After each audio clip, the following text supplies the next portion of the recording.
This is 2OF Entertainment. Welcome to the Lost Dollar Business Club, where we talk about business, and not just business. We talk about what makes businesses go up and what makes businesses go down. If you're interested in businesses, this is where it is. We talk about the global economy. We talk about global politics. We talk about everything and anything business related that affects your life on a global scale as well as a local scale. And don't miss after the show, Lost and Found.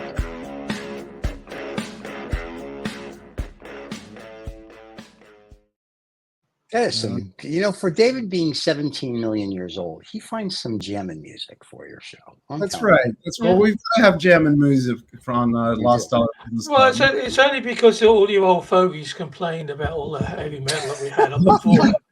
That's true. I mean, really? There were minor complaints, but they've been minor complaints. We've been redone. Yeah, so here's a really cool thing. Your wish is my command. I keep telling you, everybody that. So. We keep wishing, and it doesn't seem to be happening. But anyway, we do have a few cool things today. We have Dr. Evil coming on again today from Scotland. Yes. And to celebrate Dr. Evil from Scotland, I had a whole bunch of scotch today. So I'm in a good mood. And I was going to have a cigar during the show, but because his show today is all about burnout, I didn't want to make it kind of smoking a cigar and burn out, because I figured then the pussies watching the show would be all upset. So we're going to be a manly show today. I'll just have scotch and cigars later. But I had scotch this morning in honor of Dr. Evil, which, by the way, is Daryn Masson, which we like. Daryn's been on the show before. Daryn Masson has before. I know. And he's talking about sales engineering, and now we're going to talk about another important business topic, burnout. And he's going to tell us about what even pluralistically working with it means. I just want to know what pluralistically means. I think we're going to discuss what that means first. I used to have some cream for that from the doctor, but there you go. I think that's the thing. Well, before we start, we should first of all, we have a sponsor, not just Bandicoot, but we have SoundPeats. This is a noise canceling headset. We are going to run a commercial in a second. This is great. You can use it for recording like a show like this if your family doesn't steal it from you, because it works so well. It works better than Beats and works better, in my opinion, than Bose. They sent it to me to try, and I tried it, and then apparently everybody else in the house has tried it, and I cannot find it because it goes room to room on a daily basis now when they watch movies and whatnot. So anyway, they're having a big sale on Amazon. The link is below. It's called SoundPeats. This headset is Space. It's very cool. And I liked it a lot. I was going to use it for the show. But space, like outer space? It's just this big white headset. We'll put the link below. And there's a discount because you're listening to Lost Dollar Business Club. So they're our sponsor for the whole channel till the July 21st. So every show is running the commercial we're about to run. But it really works. You know how they send stuff and we use it and it's crap and we still have to run a commercial because we told them, and we're in one. But this thing, I got it and tried it and I was like, wow, this is really cool. I listened to some music and then I did a phone call with it and I was like, this really works. And about 30 seconds after I said it really works and it's really cool, never can touch it again. Oh. It's like, good luck, God bless. It's like, no, it's in one room, then it's in another room. So I have no idea where it is, but I know that I said to the girl who's in charge of their PR, I said, please, next time, send me 10 because I would like to actually use it. So, and I also asked if they would send you guys stuff because I figured you would use it. And they go, no. And so there you go. So, you get one. You get one. You get one. And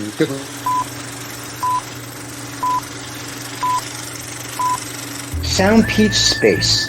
Hybrid active noise cancellation headphones. Wireless Bluetooth. 123 hours of playtime. High-res audio, the best headphones out there.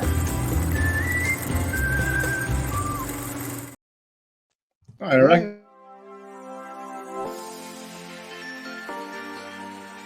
Get the freedom and the flexibility of remote work in the lucrative tech industry. Bend your life around the world.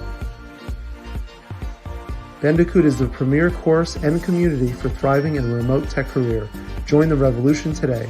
Bandicoot.com, official partner of the Lost Dollar Business Club. And there you go. Right. And now we should have, we have a drum. Do we have a drum roll for Dr. Evil? That'd be awesome if we did. Yeah, here we go. Not the drum roll I was hoping for. Yeah. So, all right, Michael, introduce our guest. Now let's bring Daryn on. So Daryn has done a lot in his career, and now he's doing work, the good work of a therapist, specifically around burnout, which for those in the remote work world know that burnout is actually more prevalent among remote tech workers than it is among average workers. Yes, it is. Yes, it is. Stop it. Oh my God, please. Listen, I want to, let me just say this first. Okay, and Daryn, and we were busting Daryn's chops a little before the show, that because he is from Scotland and Daddy drank a whole bottle of Macallan 25 before the show, so I'm feeling no pain. I read your paper. I actually liked it. I like that you referred to the Nazis and the Jews almost in the same paragraph. It was very nice. I'm just kidding. No, I'm just kidding. But there's some things I read about it. I'm like, really? Like, I understand the 1945 and the PTSD and like when they did that for the war. I thought that was very cool.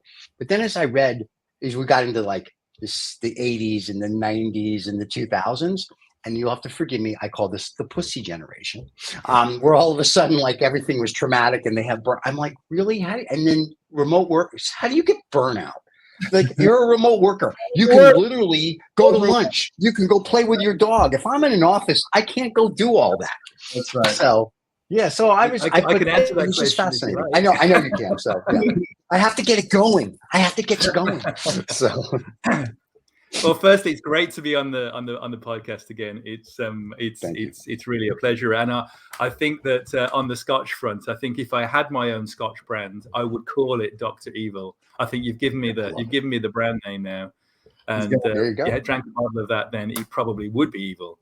Let me directly answer that question first, though, Stephen. Sure. And it's really interesting because it's counterintuitive. So I exactly understand why you asked the question. It's counterintuitive because the promise of remote working, the promise of hybrid working was giving us back this agency to do whatever we like whenever we want to do it. But here's what actually happened. And it's about boundaries. And boundaries are really important when it comes to burnout. And that is that remote working completely blurs the boundaries between home and work. So no longer do we have this safe space that we can call home, that we can retreat to and avoid some of the effects of burnout. Instead, we're kind of on call 24/7. And if you don't set boundaries strongly, and if organizations don't encourage the setting of boundaries, then exactly what happens is, rather than the office being home becomes the office. And as we know with a lot of large companies, and I can say this because I don't work for large companies anymore, you give, they will take. Right. Yeah. And Stephen, if Stephen's your manager, then you definitely listen. Even if you work at the office and you work for me, and no one really works for me, you work with me. Just because I like a 60 to an 80 to 100-hour work week, I don't expect the normal person to do that. I just enjoy what I do, right? But see, I've been working remotely, if you will, or hybridly since the 1980s. So I manage, if you will, church and state, and when I travel. And I know in the beginning when I would tell like my employer, this is what I'm going to do until I was my own boss, I stay in a suite, not to go, I'm in a suite looking to see how special I am, because I want to separate church and state. I want to sleep where I sleep. And when I work where I work. So like when I go to like Dubai, there's a place that we stay and I get a 1-bedroom suite and I have a beautiful bedroom. And then when I close the bedroom door, I have a living room and I work there, or people have meetings there. I don't like a hotel room that my bed is here and then my desk is there, because I can't do that. I can't work like that. Even at the house, the office is the office. And when I'm done for the day, I close the door and I don't care. Agreed. So I've learned to do that. And to Daryn's point, I don't think a lot of people have. And I think that's what the problem is, right? Because they feel I have to. No, you don't. But it's not. Like, it's not you that have a have life. to. And I think one of firstly, there were two contradicting, counterbalancing effects of the pandemic, right? Right. One of them was that all those people said, oh, you can't possibly do this job from home. You can't do a customer demo from home. You can't do anything from home. And guess what? All of a sudden, we could do all of these from home. Right. And the downside is that we bestowed this new virtue, in inverted commas, on a workforce that was very poorly prepared for this level of not even autonomy, but this level of overlap between, you called it church and state, Steve. It's probably a good analogy.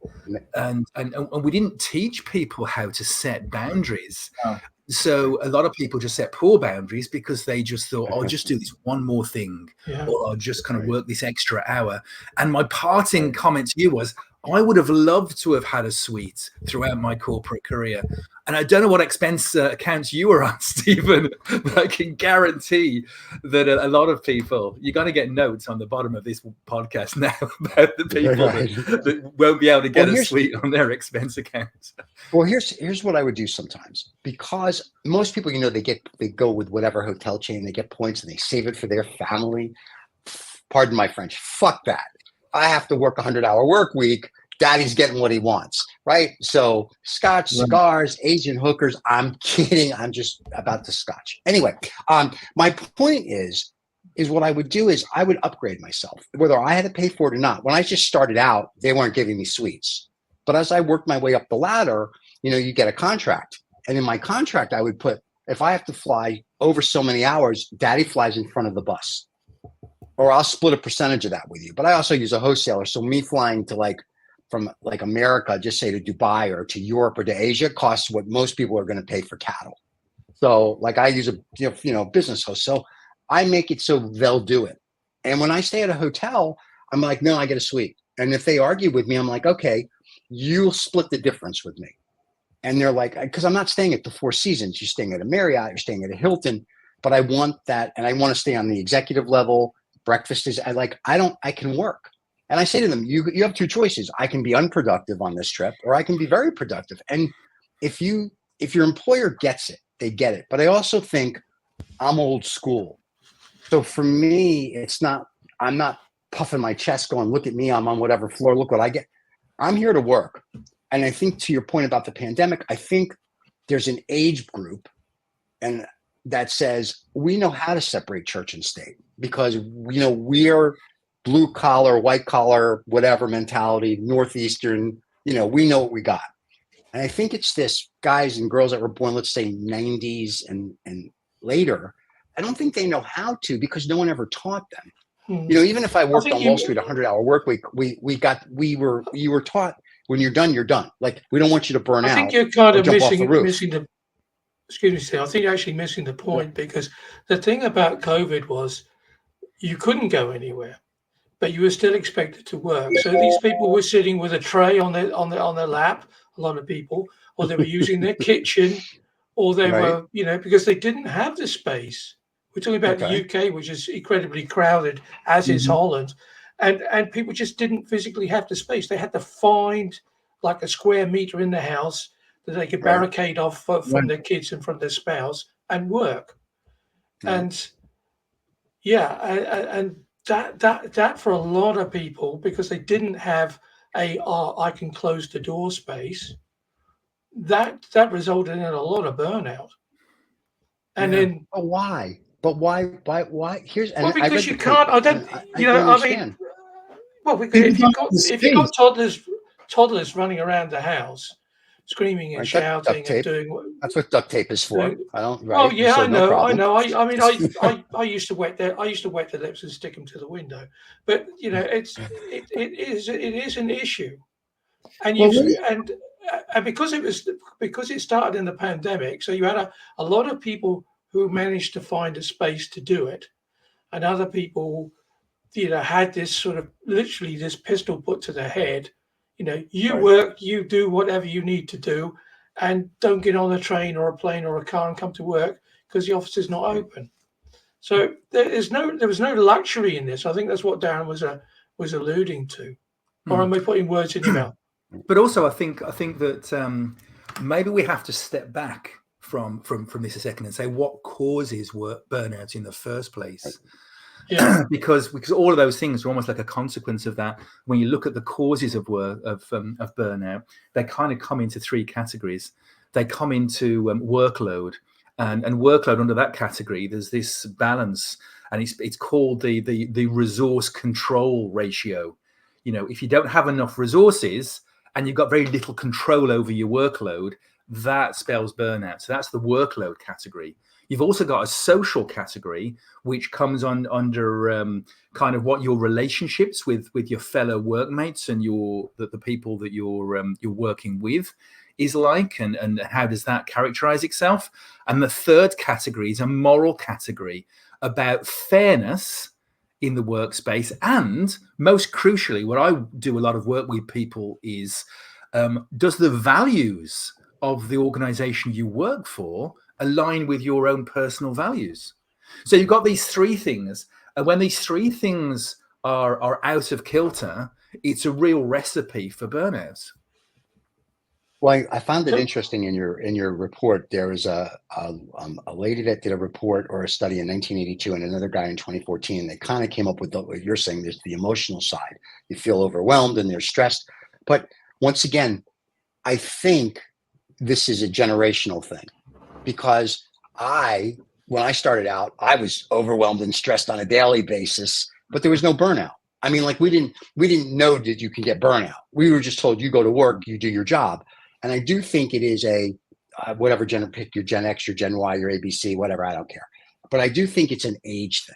I think there's a certain age that they don't look at. No, I would challenge it. So my challenge to that, Stephen, is respectful challenge, by the way, is research tells us that peak burnout is between about 35 and 44 years old, right? Right. That's a generational burnout then, because my age group, we don't burn out. That's where it peaks, but it doesn't peak a lot. It's actually, if you look at the statistics, and I cite one of the 2024 research paper actually in my paper, and that is that it's very thin margins. Burnout affects a lot of the generations now. Like a lot of things, mental health issues were swept under the table because people didn't want to admit that they were struggling with things, and so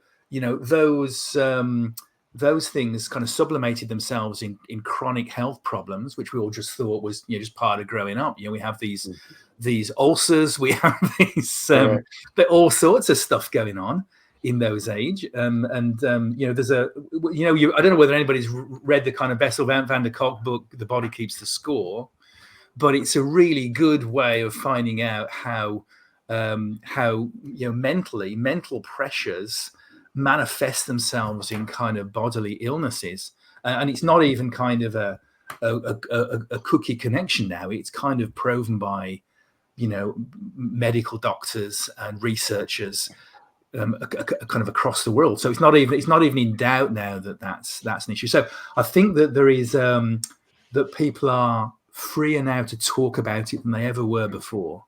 Did we ever think, for example, ADHD didn't exist? Or do we ever think autism didn't exist? Oh, no, we all have that. We're all good with that. We already know. That's like, we all knew that as kids. That was nothing that was like a shocker. We just didn't discuss it. Yeah, it's generational because, these are different times, and the tools that we have today didn't exist when you were in the 80s. That's just, and that was, by the way, the year 80, right? John. The fact is that, with these tools, and as Daryn said, he put it, with the three different characters. Corporate bosses, as you said, will push you until you say no. But then there's always the social pressure, because there's always somebody who wants to go up the ladder who will work extra hard, and so you're compared to that bugger, right?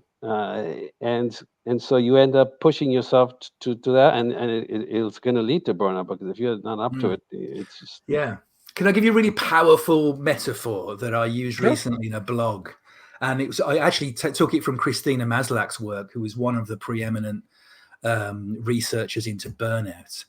Do you remember coal miners, like in the last century up until the 1990s? to figure out whether there were toxic gases in the mine, they had a canary in a cage, because canaries are a bird that are particularly susceptible to toxic gases, right? So take a canary in the cage, and if the canary wobbled or the canary fell off its perch, it was a very early warning sign that it was a toxic environment, right? Now, different people respond to burnout in different ways. There's some miners out there, and there are some canaries. So, you know, if you're a canary and you wobble and you fall off the perch, you wouldn't say, oh, in that case, we just need to breed tougher canaries. We need tougher canaries. You know, let's breed some. You don't say that. You say it's a toxic environment. Don't go there. Then we say we don't hire canaries. We just say we don't hire canaries. Listen, unfortunately, I agree with what you're saying, but the problem is this is the real world. Yeah. So let's take Amazon. Amazon doesn't have canaries. Amazon, if you read everything about it, is like the worst place to work, and they treat you like crap. So you going into it, you can't be a canary. You got to have balls. They don't care. You burn out. You chop your hand off. You still work, right? So that's an Amazon thing. And there's other companies that are like that. Wall Street, law firms. Now, I read an article a couple of years ago about Goldman Sachs, the baby bankers, if you will, were all complaining that they had to work 60-hour work weeks, and everyone's like, what really? We had to work 60-hour days. You know, so you're to a point, there's this different generation of people, and it is generational. My generation, and I guess I'm Gen X, we didn't complain. We did our jobs, and to this point, we still do our jobs. Now, have empathy for people that had burnout? Yes. Is there ways I think to get around it? Yes. It's like, if you know you can't put 100 hours in, don't.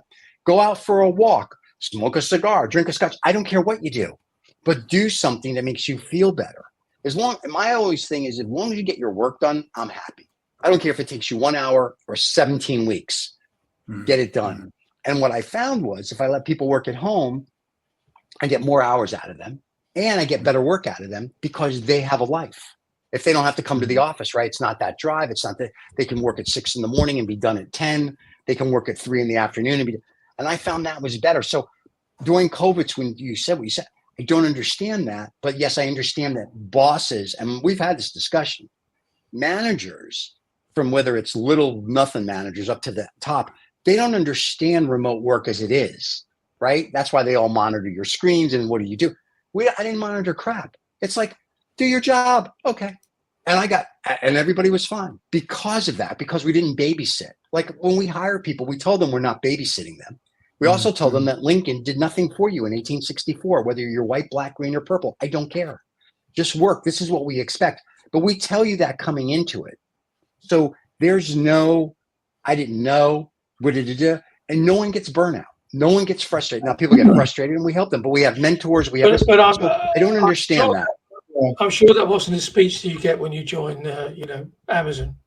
And that's just Amazon. I doubt it. Yeah. There's a whole group. There's a whole group of people now who say, come back to the office. You have to come back to the office.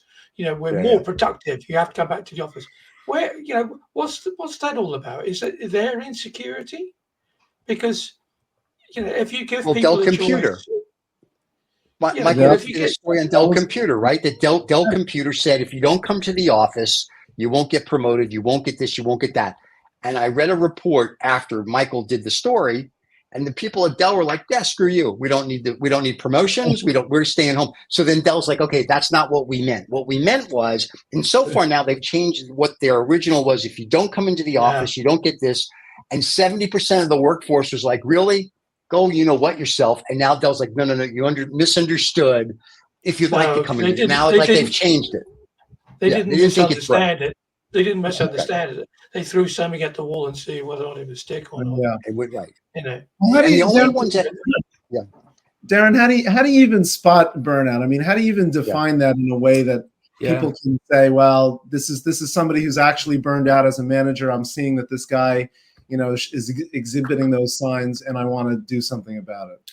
That's a great question, because it's very distinctive now, and most people agree. The WHO actually have now classified a definition of occupational burnout as a phenomenon, and there are three there are three factors where all three of these factors have to be in place for a diagnosis or an identification of burnout.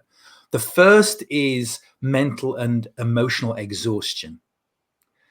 The second one is this kind of withdrawal or cynicism about your workplace, your customers, your colleagues, and your clients. It's this deepening cynicism.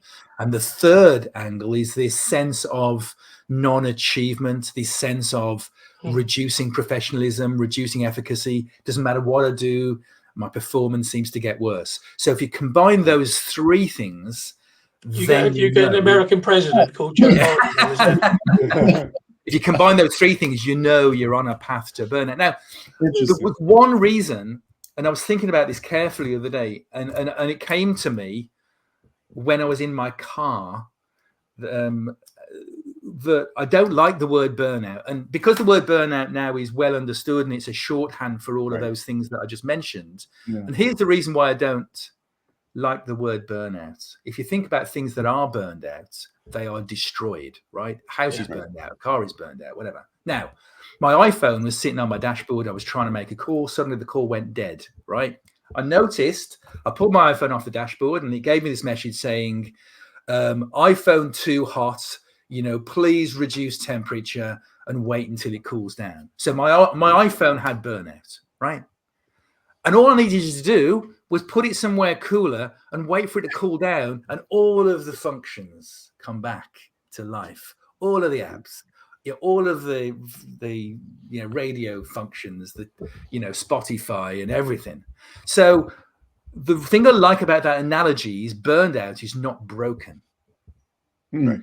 So there's this misunderstanding that burned out means you're like a match. It's burned out, you discard it, and that's why the phrase burnout for me is slightly taking it too far, because you're more like the iPhone that's overheated on the dashboard because the windshield is magnifying the sun onto the iPhone. That's what it is. You change the environment, you cool it down, and all of those beautiful functions will come back as if nothing had happened. So now to take that analogy in real world, so is that then it's the DNA of where you work? Let's just say like in Amazon where it's pressure, pressure, pressure. Yeah. Or is it that your manager, sometimes you're just working with a manager or a supervisor that really doesn't understand people and they don't know how to keep you, if you will, from heating up. They're like, go do this. So isn't that part of management's job as well? I like that, because if you draw a Venn diagram, there is a massive overlap between those two things, right? Right. If you breed a culture where it allows managers to get away with that, then of course you got that. Managers are going to demand more of individuals, and that's where setting boundaries is really important. Interesting, you're coming back to the Dell situation. A lot of countries in Europe now are saying, okay, guys, if you're not going to sort this out yourself, we're going to pass legislation and give employees a right to disconnect. Right. If you're not going to sort it out, we're going to step in and legislate. Yeah, right. They threw that one up here, but then the government crashed. So, but Holland will be the next. Because, but France did that, right? You can't send emails after 6 o'clock at night or something. Yeah. So France, but the French don't work. The French don't work anyway. I think they literally work from like 5:59 to 6, and then they're done. So no, I think you'll find that it's the Dutch who work less than anybody in Europe. Surprise. But that doesn't correlate with productivity, as you were saying earlier on, Stephen. That's true. That is very true. I've told this story many times. I had a gentleman named Patrick that worked for me. And Patrick once said to me, do I have to come in on Friday? Because Friday, for some reason, the traffic was the worst. And he lived an hour away. I was like, yeah, don't come in. And I noticed that I got so much out of him. I would be like, dude, if you don't want to come in on Monday, in fact, you don't even come on Thursday, just show up like Tuesday, Wednesday for me. And he, the best. Like I get so much out of him. He'd come to the office 2 or 3 days a week, and it was great. And then he'd say, I'll see you next week. I'm like, see ya. And I get emails from him, whether it was at 6 a.m, 10 p.m. But he got to go home and he got to be with his partner, and they got to go to dinners and lunch, and they got to spend time together. And I was like, perfect. And I found that when I let people do that, they didn't burn out, and they were happier, and they were this. So and that's what I'm saying. I think part of it's generational. I think part of it's your manager. I'm very big on mentoring. I'm very big on, like, we don't give up on you unless you give up on yourself. Like, I will help you teach you how to put a cap on a pen, and we'll sit there for hours to do it. As long as you don't give up on you, I'll help you. The minute you give up on you, then we're done, right? Like, if you don't want to try, we won't help you. But if you try, we're there for you. And I found that also helps your staff not burn out. We also did things for them, like buy them lunch on Friday, stupid little things like, or give them gift cards, or have anything, or we'd have like a weekly town hall where they can bitch and they all felt better. Like, you guys all suck. Okay. Is there anything else? No, you suck. Good. Go back to work. Okay. And they all felt, they suck. They know they suck. And it's like, good. But all these little things to make them feel like human beings, which they're not. No, of course they are. But I found that actually helps. And, for all my sarcasm and this and that, they all know it. It was like I was the Don Rickles of my office and where I work. And no one has a problem with that, because like when somebody said, they said, one, if you need something done, go see him. And two, he does it all out of love. And when people had problems, they would come find me they'd be like, don't, I'm like, we'll take care of it. And they knew that, and that's important. Yeah, and I completely agree with that, Steve. And I think what you've eloquently highlighted there is, if you look at these three areas that lead to burnout, they all neatly slot in to alleviating some of the worst effects of these. So this kind of job resource control model, where you're saying how much control do you have, how much say do you have on how you work, it plays really well into that. If you look at the community part, the social and relationship part of it, you brought people into the community and they feel heard, which is really important. And on the moral side, in terms of fairness, it's that's important as well, because people feel that they're being treated equally to their co-workers and their employees, and they get little rewards and that sort of stuff, and they feel rewarded in that way. So from an employer's side, you're playing really well into how to act as a pressure valve for those toxic gases in the environment. And I need to impress one thing as well. There are peaks and troughs in any employment. So you're never going to be able to get away from the little stresses. But, stress is a really important human function, because it enables us to act with a sense of urgency and energy at the times that we need to do that. But we were never designed to be at a chronic level of that level of alert and danger all of the time. Our bodies weren't designed for that. So we're going to get peaks and troughs at work, and we have bodily mechanisms. We have our sympathetic system and parasympathetic system that are designed to handle that, but we can't cope with that level of stress and alertness on a chronic basis. Well, a word of warning, really, to anybody who wants to, as companies who want to look after their staff. We just had a landmark court case here where a company was giving their employees a fresh meal every lunchtime of their choice, salad bar. They could go in and take what they wanted. And then the company was presented with a huge tax bill from the tax authority. Said, well, actually what you're doing is you're supplying them with an extra wage. You're paying them in food. And we're not getting our pound of flesh from that. So there are pluses and minuses to that. Okay, now the tax people lost that because the judge said, well, I thought we wanted to encourage, work-life balance, and the company itself was paying for all this stuff.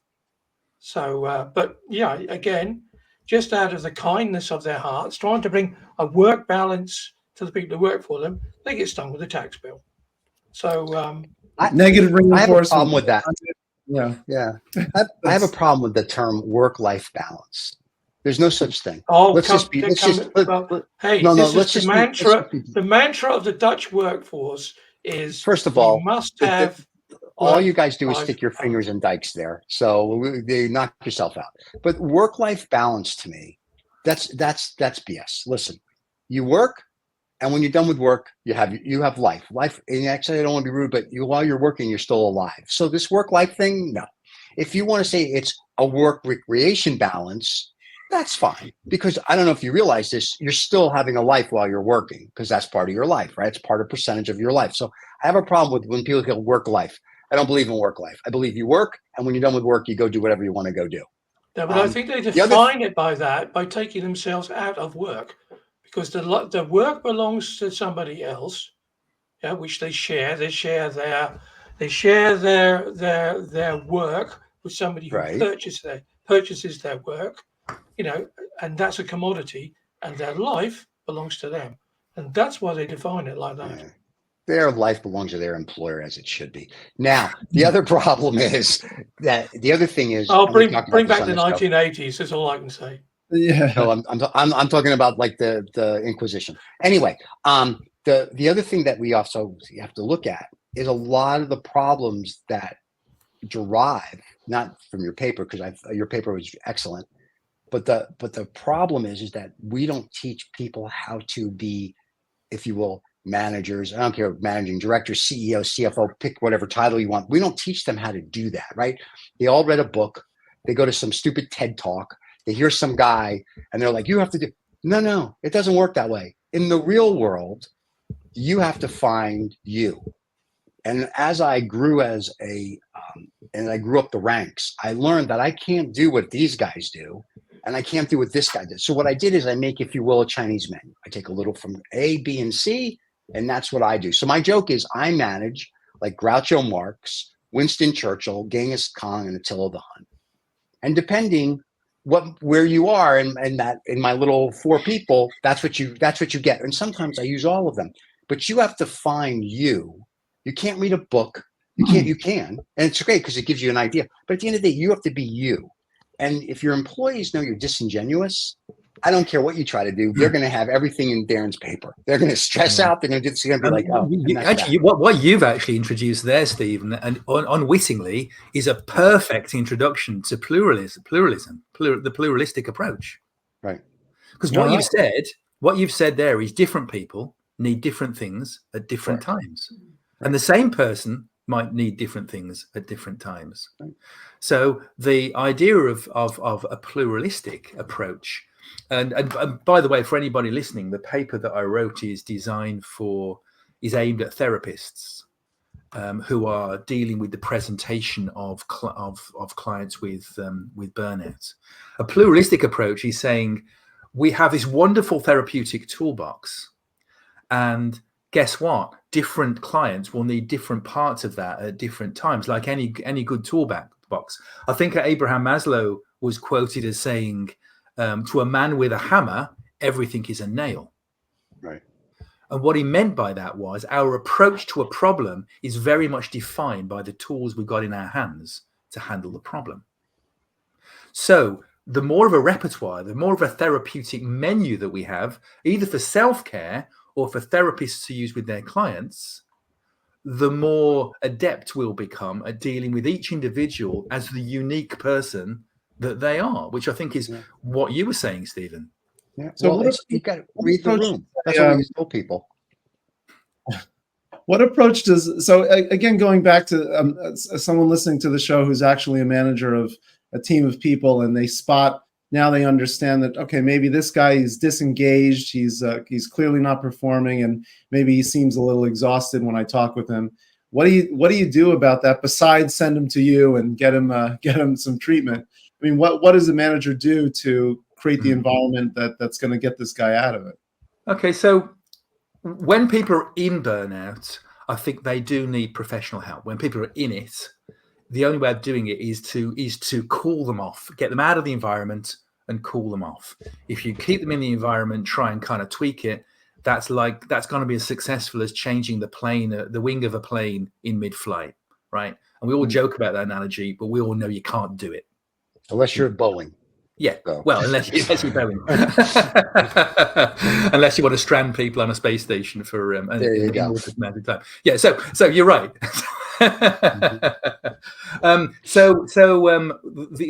interesting thing is you need to be able to spot the burnout as it starts to encroach. So that's where you have to get your spidey senses out to say, you know, what's happening with that individual. Now, the interesting thing is there are certain personality types that are particularly susceptible to burnout, and the obvious ones are the perfectionists, because perfectionists, they will sacrifice anything on the altar of perfection, even their own health and their own well-being. And so perfectionists, that's a dangerous personality type to have. Another one is introverts, because introverts will internalize all of their anxiety until they just can't keep it in any longer, and they will just literally burn out and not show up one day. So there are certain personality types that are particularly susceptible that you have to spot. So managers can tune themselves into that. Also, these three symptoms, this, mental, emotional exhaustion, this people starting to become a little bit more cynical, and you can spot that. I was a manager for 20 years, like 35-year corporate career in leadership for 20 years. You get these spidey senses. If you can, once you've benchmarked your staff, you can spot these small changes. Good managers will spot if somebody's becoming a little bit more cynical, a little bit more detached from people around them. They'll spot that. And then there's this other one that a manager will spot, and that is this starting to slip, the lack of efficacy. Things are going wrong. Little mistakes are happening. Little ones, but little meaningful mistakes are happening. And so that's the time that you say to people, come on, let's just have a chat about this. Can we just engineer a way to back off a little bit?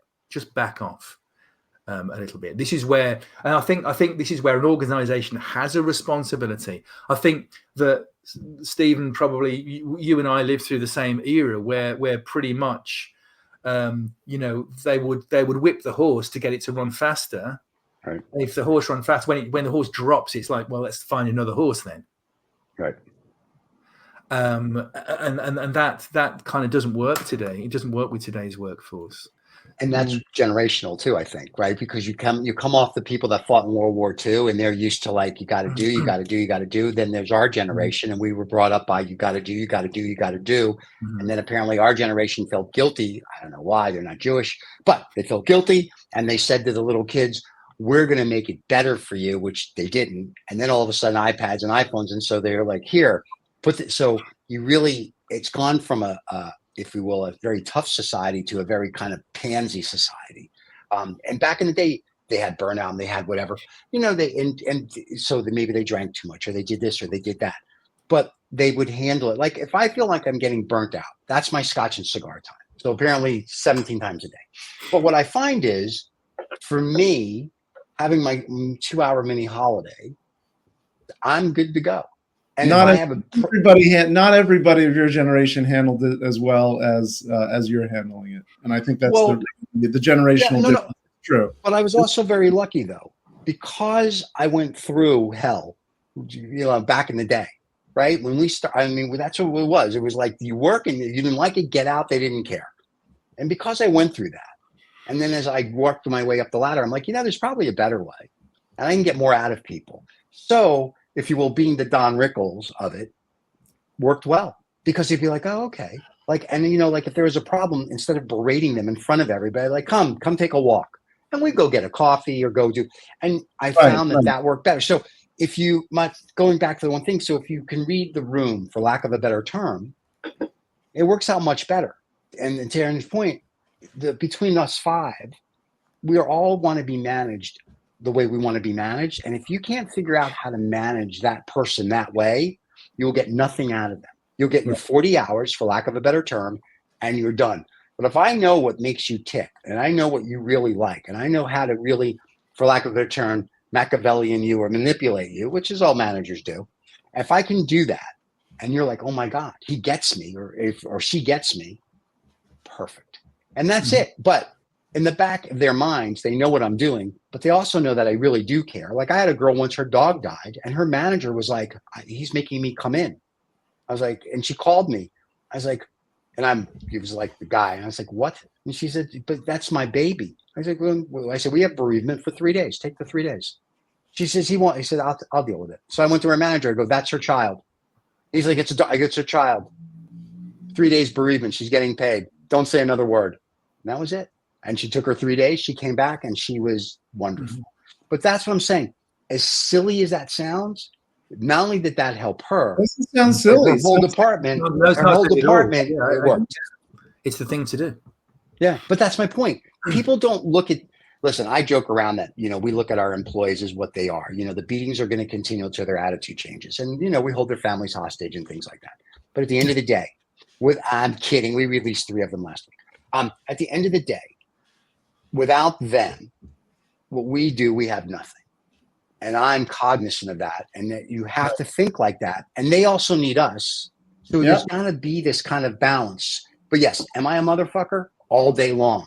But I also know when I can't be, because I know that, mutiny on the bounty is not what I need. And that is a game and a trick that you have to learn over years. That, on a global scale, that's just not the case. And I know it's unfortunate. Economic pressures on companies, and then it filters down to managers, and then the social pressure of people. Just the things that Daryl has, pointed out, the sort of the 3 factors that just are going to lead to burnout. We know all this stuff, but somehow it's nobody's changing behavior here. So it's a well. I mean, Darren, do you think the behavior is changing? John brings up a good point. I mean, is it changing from the research that you've seen? Because we're seeing, are each part of the workforce. Mm-hmm. What do you see overall? Yeah, I think and this is the dichotomy of burnout, is that what we know is we need to detoxify the mind, right? That's what we all know we should be doing. We should be making the mind a cleaner, nicer atmosphere to live in, if we use the canary analogy. However, cultures in organizations notoriously are slow and difficult to turn around. So yes, we need to do that, and that's a longer term job. And actually, I think what will happen is it'll be enlightened self-interest that, as Stephen and John alluded to as well, organizations will figure out once they mature that actually this is better for them, it's better for their employees, it's better for their productivity, it's more sustainable, because you can work hard, you can whip the horse for so long, but it's not sustainable over time. However, that long-term thing, that's turning the big oil tank around. In the meantime, people have to look after themselves, because it's them that's going to be at the brunt of it. And I think a lot of the self-care stuff that's around, there's some good self-care books around burnout at the moment. I think unfortunately, Darren, that at this stage that we're in, there's currently there's just always a committee, and the committee has to decide A, do we like the canary, and B, how many canaries should we have? That's even before they put them in the cage in the coal mine. Yes. Yeah. And unfortunately, people don't have balls. You need managers with balls, and that's what we don't have anymore. Right? Everybody's a pussy, and that's that really is the problem. I think, Stephen, the reason why you and your employer, the people you worked with in the 80s, were still alive is because the windows didn't open. It's as simple as that. Because but there's a roof. No, I truly believe it. A lot of the problem is that people don't understand people. First of all, they don't talk to anybody, right? Because their faces are in their stupid phones. And 2, people don't have balls anymore. When I became a manager, I literally would go to bat against my board of directors for shit. I didn't care. You're going to fire me. I don't give a crap. I'll go get another job. And that's the problem is everybody's like, oh my God, I need my job. I need my job. I'm so scared. Nobody has the balls to go, this is wrong. I have no problem saying that. So what are you going to fire? Big deal. Somebody else will hire me. I know my worth. And so that's part of the other issue. Managers today. The problem is there's a lot of people who don't know what their worth is. Oh yeah, that's the problem. And so their worth is probably then weighed up against the size of their cojones, which is what you're referring to. And I think, you know, sorry, David, carry on. no, carry on, Daryn. No, I think what you're saying in the context of that you're saying that, Stephen, it's almost what I take from that is you're saying that managers need to be more assertive at standing up for their employees. So once they identify that their employees are prone to burnout or they're on the pathway to that, they need to be more assertive to say to whoever needs to hear it, we need to take this guy offline, we need to give them a break, we need to do whatever we need to do to cool them down and get them back online in a productive, happy way as well. So which I completely agree with. I think the trouble is the corporate ladder, as we know, it's all about efficiency, productivity, sales, quarterly numbers. And so, the whole culture of big organizations and startups are actually some of the worst, I find, because there's a particular type of burnout called frenetic burnout, which is especially associated with startup organizations that think, well, just need to do this for 2 or 3 years without a break, no weekends off, and then we're clean and green. We will use our exit strategy. But that perfection only holds true for, I think, 1 in 20 organizations, 1 in 20 startup companies. Meanwhile, I tell friends that have startups, yeah. I'm telling them, like, you need to take a day or two or a weekend or whatever. And they'll be like, but I got it. I'm like, no, you don't. They're like, I go, listen, if you're really going to be a unicorn or you're going to be this $1 trillion company you think you are, the extra 3 hours tonight isn't going to do shit for you.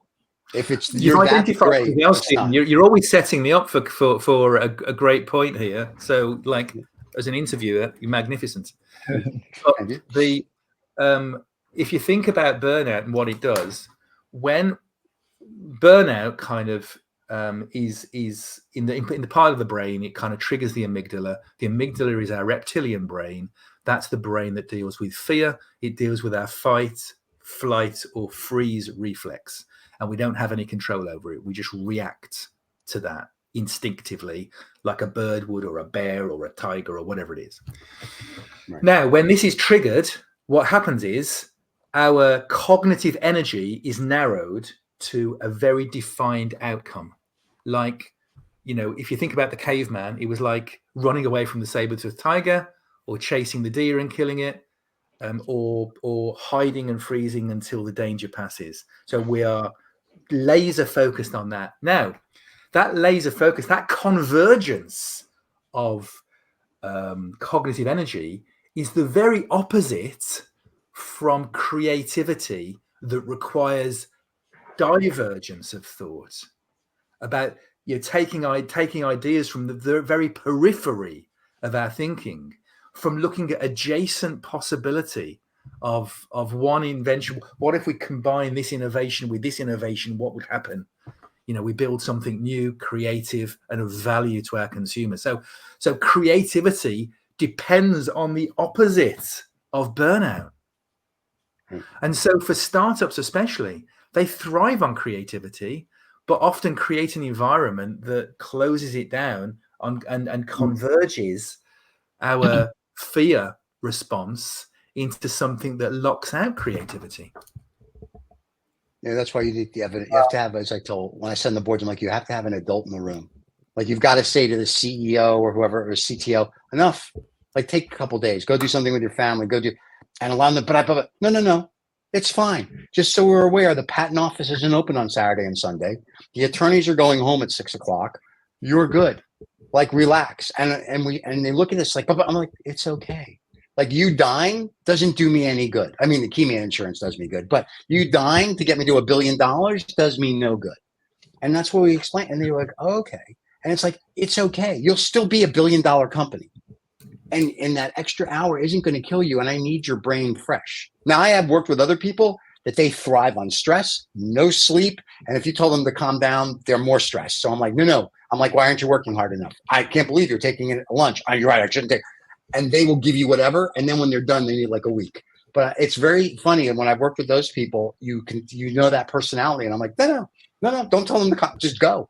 Like, and they'll say, I need it now. No, you don't. I can't believe you need an hour. You're right. I don't need.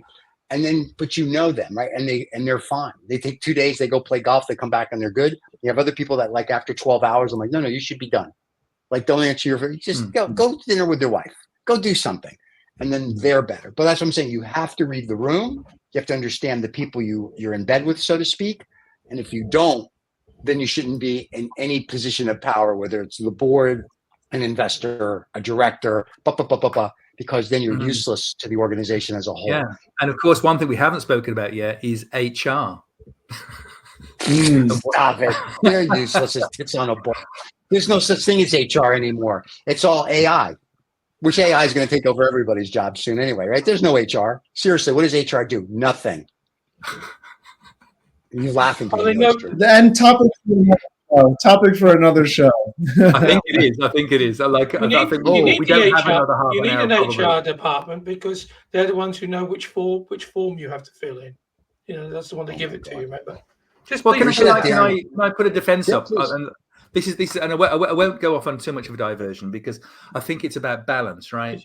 So, most HR people now do a fabulous job, but the job is business continuity. It's business continuity, but employees think the job is looking after them. But the core of the job is business continuity. So business continuity means keeping somebody quiet, or like setting up an EAP so they have that tick in the box. They can outsource, they can offshore, those burnout things and those mental health issues to an EAP.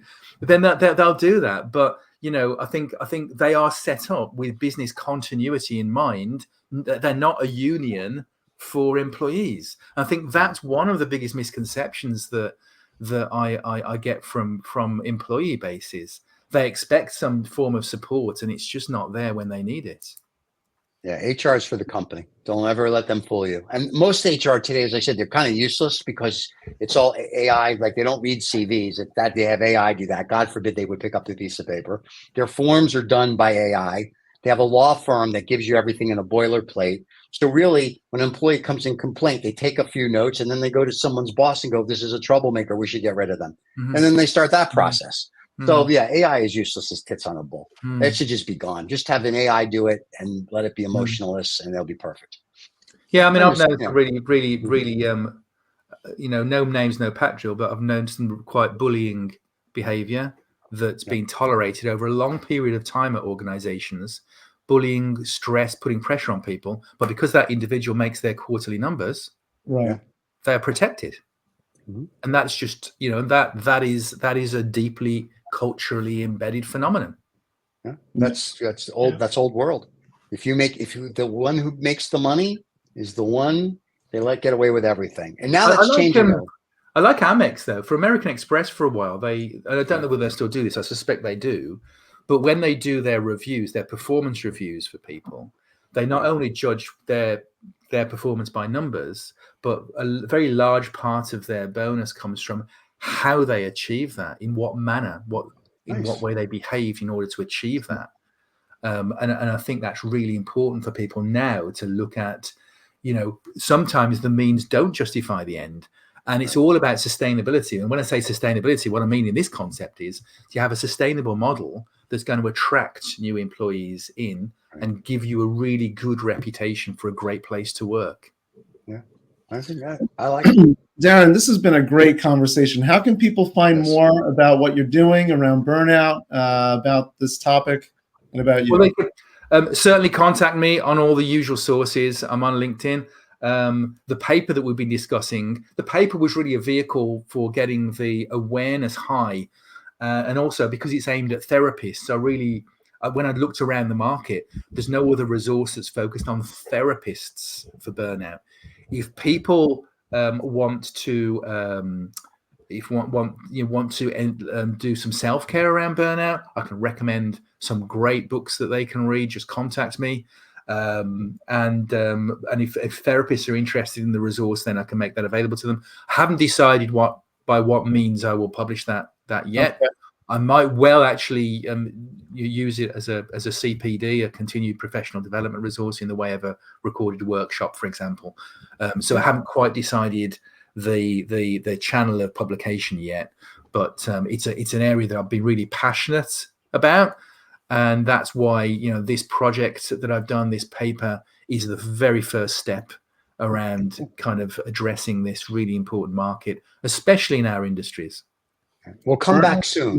Come back soon and tell us. And for people that can't figure out how to get a hold of Dr. Evil, you can meet, because it's also a podcast, so they can't see you, so they'll have to go to YouTube to see you. But reach out to us here at the show, and we can put you in touch with Daryn, and he can help you. We'll also put the name of his paper in the title. It's a fascinating 36 pages. I actually enjoyed reading it. There were parts where I was literally just chuckling, and there's other parts which I made fun of in the beginning. Because you mentioned Exodus, and then I was like, right after Exodus, he's like, and then this German doctor from 1945. I'm like, no. And so it was very cute. But I mean, no, it's a good read. And whether you agree or disagree, it's still an interesting read just to get a 100,000-foot view of what possibly could be or not be in your organization. Whether you're a manager or if you're, a clinical psychologist, which our whole group here needs. And then that's it. So Daryn, please come back whenever you and Michael figure it out, and we'll talk all about HR, whatever else you want to talk about, or your new scotch brand, Dr. Evil. So we're looking forward to that. So great. Thank you, Steve. It's always good to see you, my friend. Cheers. Thank you. Bye. Daryn's great, everybody. We love Daryn. Welcome to this week's Lost and Found, uncovering dollar winners and losers, where we discuss dollars lost and dollars gained by various companies and projects. I like him. He should come on more often. Good. So that was a good run. Daryn is a great guest, and always brings up something interesting in the workforce in the world. So we'll have him. He definitely gets a. Yes. Yeah, he does. He did earn that. That's for sure. We'll help promote whatever he does because we like him. I like him just because he looks like Dr. Evil. And now that the midget died, or the little person, or dwarf, or whatever they call it, he could be in the next Dr. Evil movie. There you go. He's got a role. I'm going to get him. I'll call Mike Myers today. Anyway, Lost and Found. John, are you actually ready today, or do you got to search something on the internet really quick? No, I have. He's got it. Got it. The U.S. government has awarded Moderna 176 million to develop a bunch of different vaccines. Specifically, now they're working on a bird flu vaccine. So, and the government has ordered, I think, 4.3 million doses of when they have that vaccine. So, the bird flu. They're getting ready. They're gearing up for the bird flu. The U.S. government. They won't have to compete with what was it, in ivermectin and hydrochlorine this time. So it should work. Or out. drinking bleach, apparently, which worked the last time. I understand. So from what I read. Yeah, so I think that's couple of billion. A couple billion. Pharma. Yeah, right. Congratulations, Big Pharma. Moderna. Once again. Once again. Yeah. All right, Michael, what do you got for us? Well, this is $1 lost if you're Russian and living in Russia, because Apple has removed VPNs, virtual private network providers, from the Russian App Store, which Apple, since the war started, Apple's not selling their products in Russia anyway, but the Kremlin has asked them to remove VPNs from their Russian App Store, and Apple complied, just like they did with China, and they're doing that with Russia now. So if you're Russian and trying to get around and access, if they're trying to access Facebook or X or Instagram, can't do it. Not even. No more Instagram from Russia. I'm gonna miss it. So I have two really quick ones. Today in the Financial Times, it talked about panic rooms and bunkers are all the rage in Germany. So everybody's getting panic rooms and bunkers in Germany now. So if you're anybody of wealth, that's the market. Yeah, that's the market. Yeah, that's the market to be, because sure, they know that's where the next war is going to come because they're going to start it. And the one that really got me this week is that the Supreme Court said the president of the United States is above the law, can't go to jail. So I think that's $1 loss, because now I'm going to run for president and I'm going to do shit that Trump can't even imagine. And I'm going to be like, whoa, you said I can't go to jail for it. So it's going to be awesome. That's quite true, right? I know there's more to the article. I'm just using it as a 100,000-foot thing for the short, John. There is impeachment. Yeah, and we see how well that's gone. They couldn't impeach Clinton. They couldn't impeach Trump the 26 times they tried. I'm sure if they tried Obama, they would have gotten him because, but I'm just saying, this is the dumbest thing in the world. Now the Supreme Court's like, hey, seriously? I mean, it's dumb. It's the dumbest thing. It's like, listen, if you break the law, you break the law. It doesn't matter who you are. But apparently now the president is above the law. So kudos. I'm throwing my hat in the ring. I'm going to run for president because I want to have that whatchamacallit. That thing. And you can be a felon apparently and run for president for Trump. So that's awesome. And he can then pardon himself. It's not federal. Nothing in the law that says he can't be a felon. So that's true. That's great. So you know what? Every felon out there, you should run for president too. There you go. Michael Milken, you got my vote, buddy. So there you go. So David, what do you have for us that's going to save the planet today? Well, it's something that I've been playing around with lots of new toys. So this is the result. And yeah. I think it's this, but I'll leave it for you all to discuss. Researchers at the University of Tokyo in Japan have developed a method to bind engineered living skin to humanoid robots. This brings with it potential benefits to robotic platforms such as increased mobility, self-healing abilities, embedded sensing capabilities, and an increasingly lifelike appearance. Yeah, that's not weird at all. Yeah, I saw that. The uncanny valley is well and good. Yeah, I saw that. Yeah. Yes. I don't even. That's living just like on robots. Yeah. So I have a question then. Who's to say we're not robots with living skin? One of us on the show might be, but I think most of us are human here. So, but let me ask you this: 1 million years ago, like always creates like. Just say they see that they can't live here, but they want to leave a look-alike of themselves. Right, and they create us with our DNA, which is just ones and zeros, which is a computer code. So who's to say 1 million years from now, that's not us? Well, I found it quite a fascinating article because it was more about, repairing skin damage and that sort of stuff.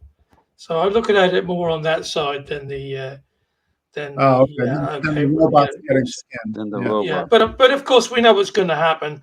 It's going to be all put on sex robots, and somebody's going to make a fortune. But they're already doing it. Yeah, but with real skin, you know what I mean? Well, yeah. And hence the expression, "I've now got skin in the game." But wow, there you go. Well, after this phone call, I'll be calling that company, and we'll be investing in it for sex robots now. Thank you very much for helping us. Well, they're going to space, by the way, Stephen, as you know. There you go. Yes, robots. Yes, I'm well aware. Gentlemen, it has been a thrill to see you this Saturday morning. To all our fans, thank you very much. Don't forget to subscribe and like. You can catch us wherever you get your podcast: Apple, Google, Spotify, and everywhere else. Or you can see our beautiful faces every Saturday morning here on YouTube or whenever you want to watch us. If you have a suggestion for a show, reach out. If you want to be on the show, reach out. And once again, we want to thank Daryn to come being on the show. I thought that was cool. I'd love to get back sooner rather than later. You can come talk to us about HR. That'll be fun. And we can go from there. Do we have any guests coming up soon, Michael? Or is this it? Next week, we've got ourselves. So it's going to be just us. Ooh. But then the week after that, we've got Gary Williams, who's talking about the National Society of Sales Engineers, which he developed.